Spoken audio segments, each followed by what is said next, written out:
Listen. Can you hear it?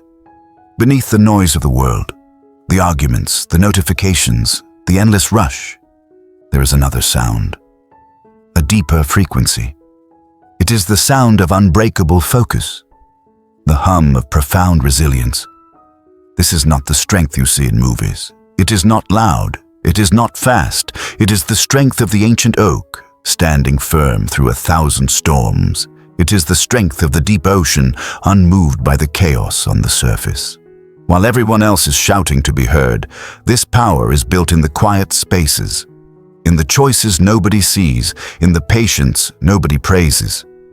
If you have ever been told you are too quiet, or if you have ever felt pressured to perform, to proclaim, to prove your worth to a noisy world, then what comes next is for you.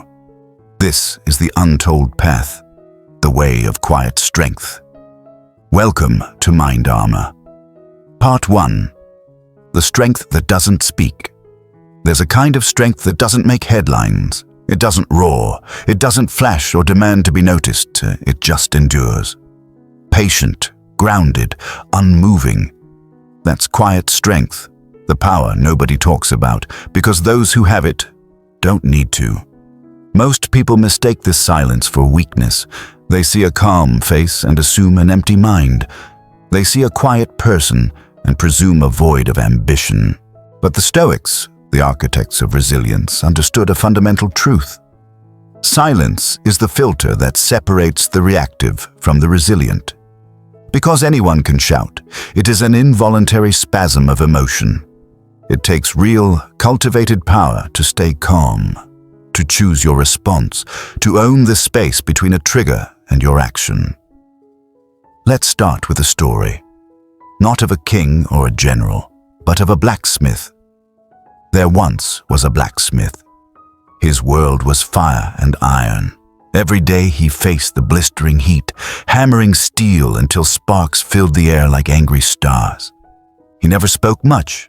There were no speeches, no declarations of his process, but every single measured strike, clang, clang, clang, was not just shaping metal, it was shaping strength into form.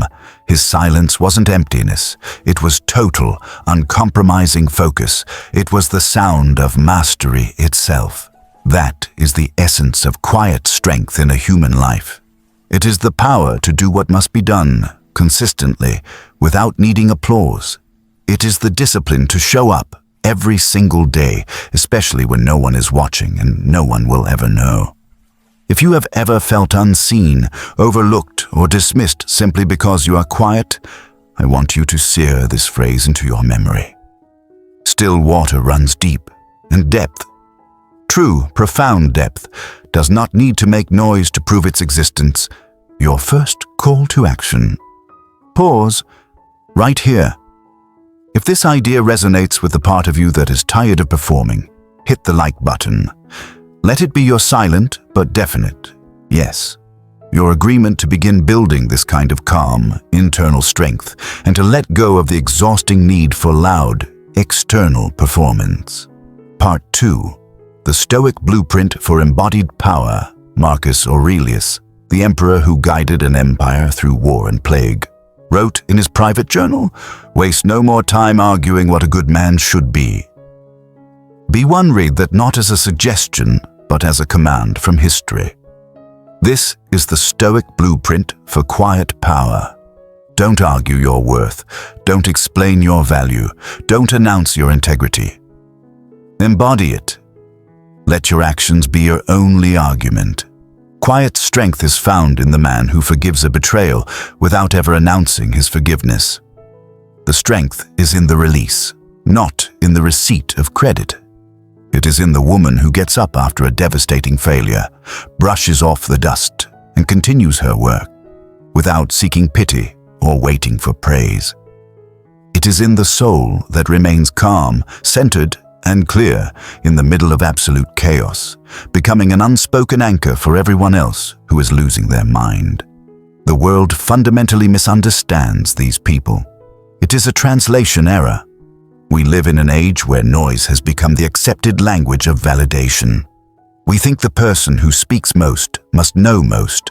We believe the one who protests loudest must care most. But this is a grand illusion. True warriors, the warriors of the mind, of the spirit, of character, move in silence. They are too focused on building their inner empire to stand outside and shout about the construction. Now, I want you to ask yourself a direct and uncomfortable question. This is your second call to action. Where in your life right now are you being loud simply to be seen? Where are you explaining, justifying, or promoting yourself because you are afraid that your work, your character, or your silence is not enough? What if, starting tomorrow, you stopped explaining and simply started showing? This is the great paradox. When you stop desperately chasing attention, genuine attention finds you. Quiet people make others curious. Their energy, their calm, their self-contained nature. It commands the room without a single effortful gesture. It is a gravitational pull. The philosopher Epictetus, born into slavery and who found ultimate freedom in his mind, gave us the formula. First say to yourself what you would be, then do what you have to do. This is the heart of quiet strength.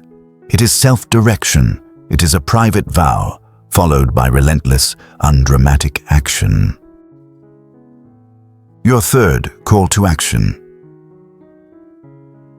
If you're still listening, if you're committed to this path, I want you to go to the comments and write 3 words. Still and strong. This is our declaration. It means you understand that true strength doesn't rush. It doesn't flail. It doesn't need to be validated in the moment. It grows like a forest over time. Part 3. The unshakable. Freedom. One day, perhaps soon, the same people who overlooked you, who mistook your quiet for simplicity, will watch as everything around them becomes chaotic and unstable. And they will look at you, and they will wonder. They will wonder how you remain so calm, so focused, so unwavering when everything else is falling apart. And the answer will be simple. It will not be a secret technique or a clever trick. The answer will be, you chose peace over noise.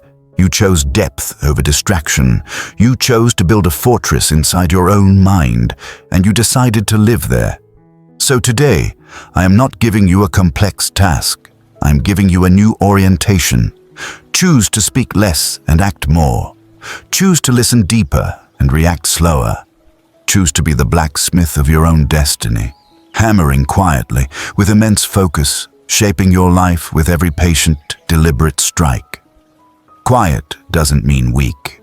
It means wise enough to know what is worth your energy. It means powerful enough to not need the world's approval. It means, ultimately, free. Free from the opinions of the crowd. Free from the roller coaster of external validation. You are not building a persona. You are building an unshakable core. This is mind armor. The world makes enough noise. You will build something else. You will build strength,